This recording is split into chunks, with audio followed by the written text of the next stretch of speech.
My idea here is to talk a little bit about the effects of nostalgia on the aging brain and the ability to boost certain types of cognition based on your ability to withstand, maybe even be exposed to, a certain amount of nostalgia.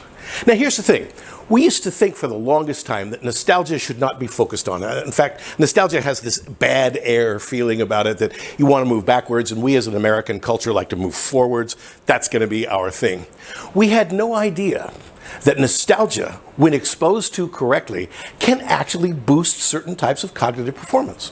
For example, we now know that if you are wax nostalgic about certain specific events that have happened in your life, your brain will give you what I like to call a dopamine lollipop, which simply means that your brain is going to be flooded with reward systems. You're going to change your motor skills. You're going to do all kinds of things.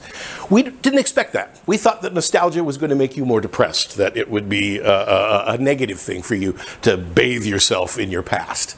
Well, it turns out that there's a part of the nostalgia experience that can actually do that. So you have to be careful with the type of nostalgia you expose yourself to. So that's what we're going to be talking about. I've been asked to do two things in our time together. First is to discuss ways to boost brain function pretty much at any age. You've seen some of the work that's coming from that book, now a couple of years old. But also to discuss how some of that insight might actually be related to the real world of business and sales marketing that you good folks inhabit. I think I can do both, but it's going to take two 35 to 40 minute lectures to do it. So the organization for this morning is going to look a little bit like this.